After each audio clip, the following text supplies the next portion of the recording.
हाय everyone, मैं Farah Nawaz. Welcome back another my vlog. आज तबीयत कुछ बोझल बोझल सी है, मतलब अंदर से कुछ बेचैनी जैसी फीलिंग हो रही है, पता नहीं क्यों। जैसे कि शुरू से ही बंदा जो है ना वो बड़ा बेसब्रा होता है। बस ये हम यही चाहते हैं जो हमने सोचा है वो फट से हो जाए। कुछ कामों में ताख़ीर भी होती है, बस इसी वजह से थोड़ा सा माइंड में थोड़ा दबाव सा है। बस दुआ कीजिए कि जल्दी से खैरियत से मेरा वो काम हो जाए, आमीन सुम आमीन। तो प्यारे दोस्तों, किन को अल्लाह इज़्ज़त देता है तो किन को अल्लाह कामयाबी देता है, तो किन के नाम मिट भी जाते हैं। जैसे कि हमारे दादा का नाम तो हमको याद होगा, मगर दादा के दादा का नाम नहीं याद होगा। मैं 100% आपको यकीन से कह सकती हूँ कि हमारे दादा के दादा का क्या नाम होगा हमें नहीं मालूम। लेकिन अल्लाह की राह में जो बड़े काम करते हैं ना, तो उनका नाम हमेशा याद रहता है। जिन्होंने अपनी ज़िंदगी में अल्लाह को याद रखा, उनके जाने के बाद भी लोगों ने याद रखा। ये ला है, ये कानून है।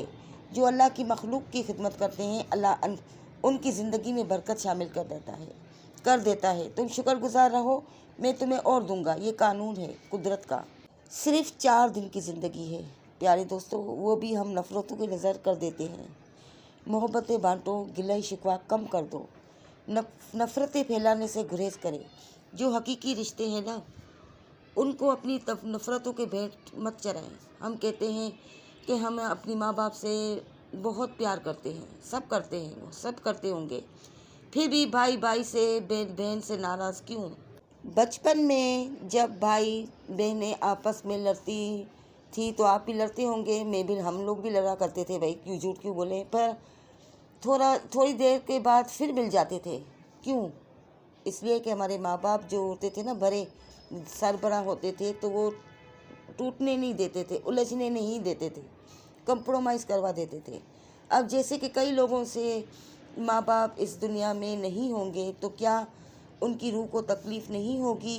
कुछ मुनाफिक लोगों की वजह से अपने खून के रिश्तों में दरारें मत डालें, क्योंकि ये चले जाएंगे ना तो फिर सिर्फ पछतावे रह जाता है। अल्लाह सबको ये हिदायत दे और अपने बहन भाइयों से मोहब्बतें दे, आमीन सुम आमीन। जैसे कि आज कुछ ख़ास डिश नहीं थी, तो मैं यहाँ पर प्रॉन बिरयानी पुलाव, मतलब कि झींगे का पुलाव बना रही हूँ। तो ये सारे मसाले डाल के, आलू डाल के मैं ये बना रही हूँ। जैसे कि तब मैंने कहा था कि मेरी तबीयत कुछ उलझन सी मुझे जहन में महसूस हो रही थी कि पता नहीं क्यों 2 मंथ हो चुके हैं, मेरा वो काम हो ही नहीं रहा। इस वजह से मैं सर टेंशन में हूँ, तो कुछ समझ में नहीं आ रहा था। तो थोड़े से प्रॉन पड़े थे मेरे पास, तो मैंने ये इसके बोला कि चलो ये मैं इसका पुलाव बना लेती हूँ। तो मैंने अभी इसमें चावल ऐड करूँगी जो भिगो के रखे थे। और आप बताएं कि रमज़ानों में आप लोग भी बाज़ारों में जाते हो या शाबान में तैयारी कर लेते हो? मैंने भी शाबान में तैयारी कर ली है, बाकी थोड़ी बहुत रहती है। मगर रमज़ान का महीना जैसे इफ्तारी करके लोग बाज़ारों में जाते हैं, तो ज़्यादा तो नहीं, मगर 1-2 दफ़ा मैं और मेरे बच्चों को लेके मैं ज़रूर निकलती हूँ, ताकि रमज़ान के इस महीने का भी ये लोग लुत्फ़ उठा सकें। और फिर जैसे कि बाज़ारें तो रात तक खुली होती है, तो फिर सहरी वहरी का सामान लेकर ही हम लोग घर में आते हैं। फिर खा पी के नमाज़ अदा करके कुरान पढ़ के फिर हम सो जाते हैं। तो फिर उठते हैं 1-1:30 बजे, फिर लग जाते हैं अपनी तैयारियों में। तो यही रूटीन होगी आप लोगों की भी।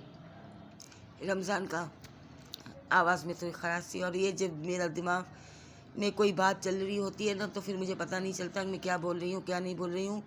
अगर मेरी बात किसी को बुरी लगी हो तो सॉरी, क्योंकि जो मेरे दिल में होता है ना, मैं वही बोलती रहती हूँ। तो प्लीज़ आप माइंड मत कीजिएगा। तो अब हम ऐड कर रहे हैं इसमें झींगे। ये थोड़े से मेरे पास पड़े हुए थे, और जैसे शाम को नबिया के अम्मी और अब्बू भी आ रहे हैं, तो वो हैदराबाद के लिए निकलेगी, क्योंकि इसके कज़न की तबीयत बहुत ख़राब है।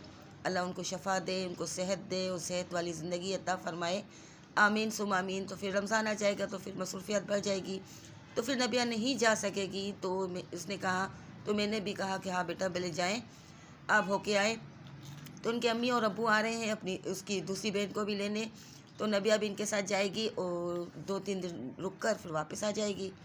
तो इलाफ़ भी यहाँ पे तैयार हो चुकी है। इलाफ़ कह रही है कि मैं भी जाऊँगी। तो वैसे तो मैं इलाफ़ को नहीं छोड़ती कहीं भी, मगर ये चाची से ज़्यादा अटैच है। तो मैंने कहा कि ठीक है, आप भले जाएं, मगर नबिया इसका बहुत ज़्यादा ख्याल रखिएगा, क्योंकि रात को जब सोती है ना तो मुझसे बिल्कुल चिपक के सोती है, और रात को बार बार मुझे कहेगी कि अम्मी मेरी तरफ देखिए, मेरी तरफ मुँह करे, और जैसे पलटी खा के इंसान सोता है ना तो वो भी मुझे नहीं करने देती। तो मैंने कहा कि नबिया इसका ख़ास ख्याल रखिएगा। ये भी आपको तैयार होते देख रही तो रोएगी, तो वो बोलेगी मैं भी चलती हूँ।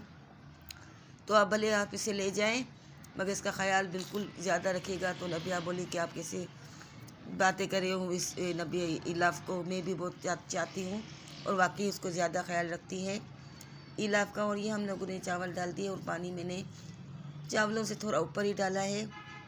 रेसिपी आपसे शेयर नहीं कर रही, सिर्फ मैं आपको ये दिखा रही हूँ। जैसे मुझे आपसे बातें शेयर करनी थी, तो ये मुझे बनाना भी था, तो मैं बोली कि चलो ठीक है भाई, ये चावल पकते रहेंगे, मैं आपसे बातें करती रहूँगी। और ये मैंने इसे उबलने के लिए रख दिए हैं। जैसे इसका पानी खुशक हो गया तो मैंने देखा कि अभी हाँ बिल्कुल हो चुके हैं। अभी थोड़ा सा पानी रहता है। ये मेरी अम्मी की फेवरेट डिश थी, मेरी अम्मी बहुत शौक़ से खाती थी। जैसे कि वो गोश्त और मछली बिल्कुल नहीं खाती थी, मगर झींगे बड़े शौक़ से खाती थी। तो पता नहीं क्यों ये पकाते हुए मुझे मेरी अम्मी की याद आ गई। अल्लाह से जन्नत में आला मकाम अता फरमाए, आमीन सुम आमीन। बस इसको अभी हम थोड़ा पलटा कर इसको दम पे रख देंगे। ये माशाल्लाह से पानी सूख गया है, और खुशबू भी बड़ी लजीज जायकेदार खुशबू आ रही थी, मसाले ऐसे थे।